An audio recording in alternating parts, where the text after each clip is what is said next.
মানুষ যখন মাইটোসিসের কথা বলে তখন তারা বোঝায় যে একটা ডিপ্লয়েড কোষ মানে যার সবগুলা ক্রোমোজোম আছে। তাহলে এর ক্রোমোজোম হলো 2n। এটা হলো একটা নিউক্লিয়াস আর এটা পুরো কোষ। এখন এই কোষটা ভেঙে দুইটা ডিপ্লয়েড কোষ হয়ে যাচ্ছে। তাহলে দুইটা কোষ, আর দুইটা কোষেই সবগুলা ক্রোমোজোম আছে, 2n ক্রোমোজোম। মাইটোসিস বলতে লোকজন এই প্রসেসটাকেই বোঝায়। এখানে আমি একটা জিনিস পরিষ্কার করে বলি, মাইটোসিস বলতে বোঝায় শুধুমাত্র নিউক্লিয়াস আর বিভিন্ন জেনেটিক মেটেরিয়ালের কপি তৈরি করা। যেমন ধরেন, এটা হলো একটা কোষ, এখানে এখানে কোষটা আঁকলাম আরেকবার। এখানে দুইটা নিউক্লিয়াস, প্রত্যেকটাতেই ক্রোমোজোমের সংখ্যা ডিপ্লয়েড। এই কোষটাতে মাইটোসিস হয়ে গেছে, মাইটোসিস এখানে কমপ্লিট হয়ে গেছে। এখনো এখানে সাইটোকিনেসিস প্রক্রিয়া শুরু হয়নি, যেটা সম্পর্কে একটু পরেই বলবো। এই প্রসেসে কোষের সাইটোপ্লাজম সরে গিয়ে দুইটা কোষে পরিণত হয়। এখন কোষের মধ্যে নিউক্লিয়াসের বাইরের তরলকে বলা হয় সাইটোপ্লাজম। এ ব্যাপারে একটু পরে বলছি আমি। তবে সাধারণত মানুষ মাইটোসিস বলতে পুরো প্রসেসটাকেই বোঝায়। তবে আপনি যদি পুরোপুরি গ্রামার মেনে চলেন, তাহলে মাইটোসিস হলো সেই প্রসেস যেখানে একটা কোষের মধ্যে দুইটা নিউক্লিয়াস তৈরি হবে। এরপর সাইটোকিনেসিস প্রক্রিয়ার মাধ্যমে কোষটা দুই ভাগ হয়ে যায়, সেখানে কোষের সাইটোপ্লাজমটাই দুই ভাগ হয়ে যায়। আসুন এবারে আমরা মাইটোসিস প্রক্রিয়াটা ভালো করে দেখি। এখন মাইটোসিস হতে গেলে তার আগে যে কাজটা হতে হবে, যে কাজটা করতে হবে, সেটা হবে মাইটোসিসের বাইরে একটা কোষকে বেঁচে থাকতে হবে। এটাকে বলা হয় ইন্টারফেজ। এই ইন্টারফেজ এটা মাইটোসিসের কোনো স্টেজ না। এটার মানে হলো কোষটা বেঁচে আছে। তাহলে ধরেন এটা একটা নতুন কোষ, এখানে একটা নতুন কোষ, সবুজ রং দিয়ে আঁকলাম কোষটা। ধরেন এইটা হলো এর নিউক্লিয়াস, আর এখানে ক্রোমোজোম 2n। তারপর এটা বড় হয়, বাইরে থেকে নিউট্রিয়েন্ট এনে প্রোটিন তৈরি করে। তাহলে কোষটা আস্তে আস্তে আকারে বড় হয়, আর ক্রোমোজোমের সংখ্যা এখানে 2n। তাহলে এই স্টেজে একটা কোষ আকারে বড় হচ্ছে। এই প্রক্রিয়াটাকে একটা নামও দেয়া হয়েছে, এই ফেজটার নাম হলো G1। ঠিক আছে, তাহলে এখানে লিখলাম G1। এই স্টেজটা হলো এখানে কোষটা আকারে বড় হচ্ছে, আশপাশ থেকে মেটেরিয়াল নিয়ে প্রোটিন তৈরি করছে। তারপর এটা এর ক্রোমোজোমকে কপি করে। এখানে ক্রোমোজোমের সংখ্যা ডিপ্লয়েড। ক্রোমোজোমটাকে জুম ইন করি।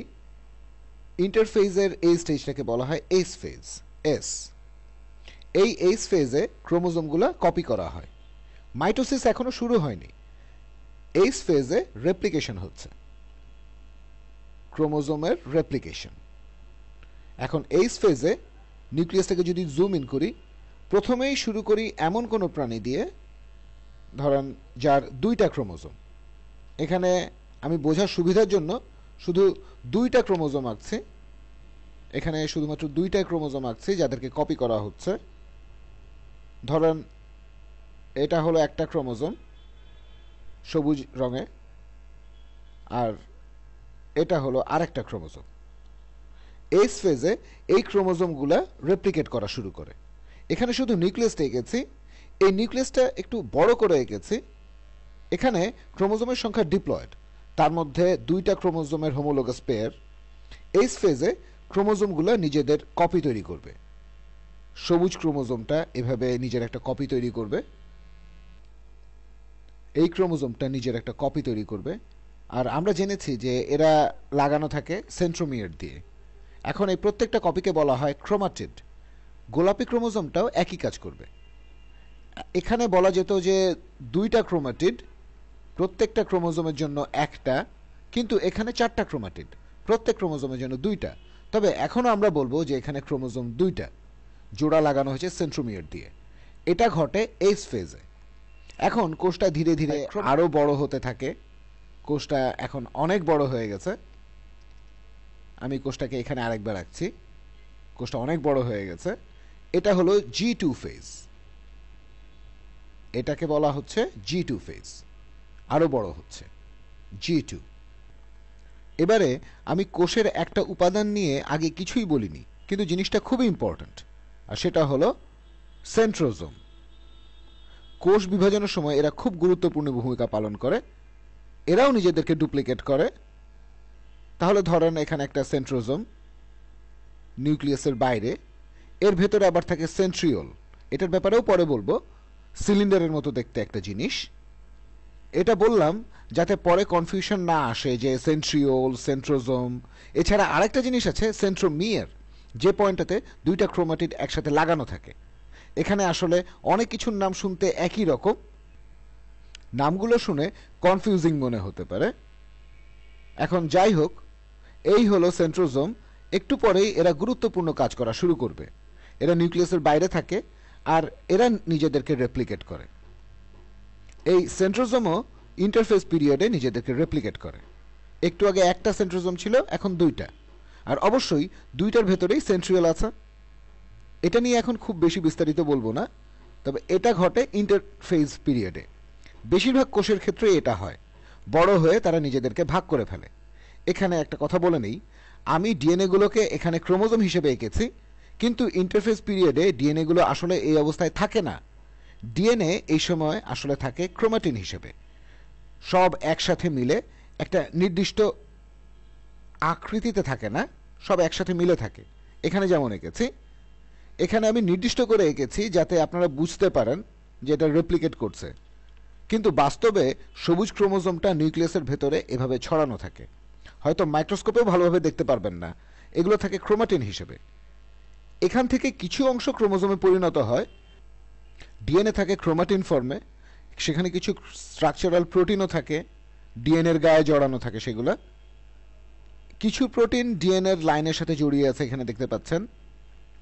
মাইক্রোস্কোপে দেখবেন যে চারিদিকে ডিএনএ আর প্রোটিন ছড়িয়ে আছে। গোলাপিটার ক্ষেত্রেও একই অবস্থা দেখবেন। আর ডিএনএ যদি তার কাজগুলো করতে চায় তাহলে তাকে এই অবস্থায় থাকতে হবে, এরকম মুক্ত অবস্থায় থাকতে হবে, যাতে করে এরা এমআরএনএ অথবা প্রোটিনের সাথে জোড়া লাগতে পারে। তাহলেই তারা রেপ্লিকেট করতে পারবে, তাহলেই আকৃতি নিতে পারবে। এখানে এখন আমি যে ছবিটা এঁকেছি এটা আসলে হবে এরকম।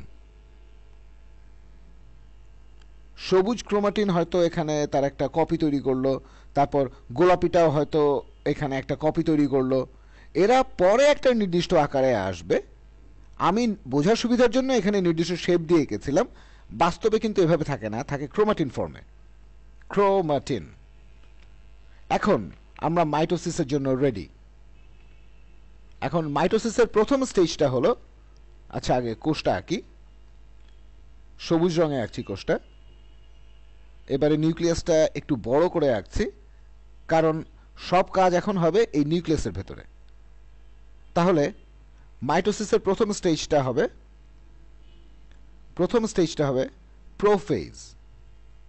প্রোফেজ এটা আসলে বায়োলজিস্টদের দেয়া একটা নাম। মাইটোসিস প্রক্রিয়ার প্রথম স্টেজটা হলো প্রোফেজ, অথবা এভাবে বলা যেতে পারে যে নিউক্লিয়াস ভাগ হওয়ার প্রথম স্টেজটা হলো প্রোফেজ। এই স্টেজে নিউক্লিয়াসের ভেতরের ক্রোমাটিনগুলা নির্দিষ্ট আকৃতি নেওয়া শুরু করে। ইন্টারফেজ স্টেজে ডিএনএগুলো সব ছড়ানো ছিটানো অবস্থায় থাকে। প্রোফেজ অবস্থায় এরা আকৃতি নেওয়া শুরু করে। রেপ্লিকেশন কিন্তু আগেই হয়ে গিয়েছে, মাইটোসিস শুরু হওয়ার আগেই রেপ্লিকেশন হয়ে গেছে। তাহলে এখানে একটা ক্রোমোজোম থাকবে আর এখানে আরেকটা ক্রোমোজোম, প্রত্যেকটাতে দুইটা ক্রোমাটিড। একটু পরেই এরা আলাদা হয়ে যাবে। এখন প্রোফেজ স্টেজে এই সেন্ট্রোজোম, যেগুলোর কথা আগে বলেছিলাম, এরা এ সময় নিউক্লিয়াসের মধ্যে একটা জিনিস তৈরি করে যার নাম হলো মাইক্রোটিউবিউল। এরা যে জিনিসটা তৈরি করে সেটার নাম হচ্ছে মাইক্রোটিউবিউল। এই জিনিসগুলো অনেকটা লাঠি বা দড়ির মতো চারিদিকে ঘুরে বেড়ায় কোষ বিভাজনের সময়। ব্যাপারটা খুব ইন্টারেস্টিং, খুবই ছোট একটা জিনিস, আমাদের বেশিরভাগ প্রাণীর শরীরের ক্ষুদ্রতম অংশ, কিন্তু তার মধ্যেও অনেক জটিল জটিল কিছু কাজ হচ্ছে। এখনও আমরা সব কিছুর ব্যাখ্যা করতে পারি না। আমরা মাইক্রোস্কোপ দিয়ে দেখেছি, কিন্তু অ্যাটমিক লেভেলে বা প্রোটিন লেভেলে কি হচ্ছে সেটা আমরা এখনও জানি না। এই মাইক্রোটিউবিউলগুলো যে প্যাটার্নে নিউক্লিয়াসের ভেতরে ঘুরে বেড়ায় সেটা নিয়ে এখনও রিসার্চ চলছে, এখনও গবেষণা চলছে। কিছু জিনিস আমরা ব্যাখ্যা করতে পারি, আর কিছু জিনিস পারি না। তবে এখানে দুইটা সেন্ট্রোজোম থাকে, আর এরাই এই মাইক্রোটিউবিউলগুলো তৈরি করে। এগুলো আকৃতিতে একটা টিউবের মতো, অথবা বলা যায় একটা দড়ির মতো। প্রোফেজের এই পর্যায়ে কোষটা যে অবস্থায় আসে, এখানে রেপ্লিকেশন শব্দটা কনফিউজিং হয়ে যাবে। এই রেপ্লিকেশন শব্দটা মুছে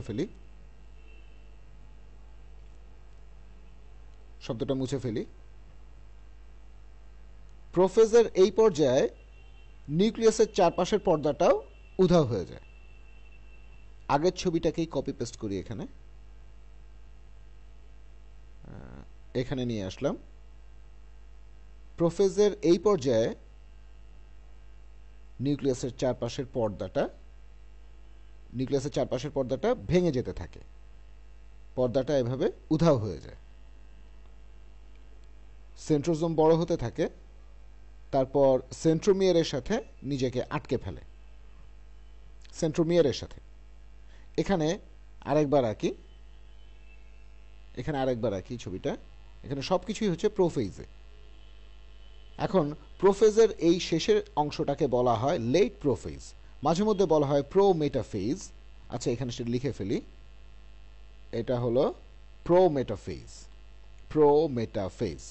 আমার মনে হয় এখানে হাইফেনটা নেই, প্রো মেটাফেজ। মাঝে মধ্যে এটাকে মাইটোসিসেরই একটা আলাদা স্টেজ বলে ধরা হয়। আমি যখন স্কুলে শিখেছিলাম তখন এটাকে প্রো মেটাফেজ বলা হতো না, পুরো স্টেজটাকে বলা হতো প্রোফেজ। তবে প্রোফেজের শেষের দিকে, অথবা বলা যেতে পারে প্রো মেটাফেজের শেষের দিকে, পুরো কোষটাকে দেখায় অনেকটা ঠিক এইরকম দেখায়। নিউক্লিয়াসের পর্দাটা উধাও হয়ে গেছে, তার মানে এটা নেই বললেই চলে। কিছু জায়গায় হয়তো প্রোটিন আছে, এ ব্যাপারে পরে বলবো। এখানে আছে 2টা ক্রোমোজোম, মানুষের ক্ষেত্রে মোট 46টা ক্রোমোজোম। এরকম 2টা ক্রোমোজোম, প্রত্যেকটাতে 2টা ক্রোমাটিড, প্রত্যেকটাতে 2টা সিস্টার ক্রোমাটিড, 2টা ক্রোমোজোম। আর এখানে সেন্ট্রোমিয়ার, এখানে এরপর সেন্ট্রোজোম 2টা, এরা দুই পাশে চলে যাবে, নিউক্লিয়াসের দুই পাশে চলে যাবে সেন্ট্রোজোম 2টা। যেখানে নিউক্লিয়াসের পর্দাটা ছিল, এই সেন্ট্রোজোম থেকে এখন মাইক্রোটিউবিউলগুলো চারিদিকে ছড়িয়ে পড়বে। কিছু আসছে এই সেন্ট্রোজোম থেকে, আবার কিছু আসছে এই সেন্ট্রোজোম থেকে, আবার কিছু মাইক্রোটিউবিউল এই সেন্ট্রোজোম 2টাকে কানেক্ট করছে, আর কিছু টিউবিউল, এটাকে আপনার টিউব বা দড়ি যাই বলেন, এরা নিজেদেরকে সেন্ট্রোমিয়ারের সাথে জোড়া লাগায়। ক্রোমোজোমগুলো যেখানে জোড়া লাগানো আছে, এ সময় এরা যে প্রোটিন স্ট্রাকচারকে এর শরীরে লাগায়, এগুলোকে বলা হয় কাইনেটোকোর। এখানে কাইনেটোকোর থাকতে পারে, নাও থাকতে পারে। এটা আসলে প্রোটিন স্ট্রাকচার, এটাও খুব ইন্টারেস্টিং। এখন এটা নিয়ে রিসার্চ হচ্ছে যে মাইক্রোটিউবিউলের গায়ে এই কাইনেটোকোরগুলো কিভাবে জোড়া লাগে। একটা পর্যায়ে মাইক্রোটিউবিউলগুলো সিস্টার ক্রোমাটিড 2টাকে দুই দিকে টানতে থাকে, একসময় এদেরকে আলাদা করে ফেলে। এই আলাদা করার প্রসেসটা আমরা এখনো পুরোপুরি ব্যাখ্যা করতে পারি না, এটা নিয়ে এখনো রিসার্চ চলছে। প্রোফেজ শেষ হয়ে গেলে কোষটা এটা নিশ্চিত করে যে ক্রোমোজোমগুলো যেন ঠিক মতো পাশাপাশি থাকে,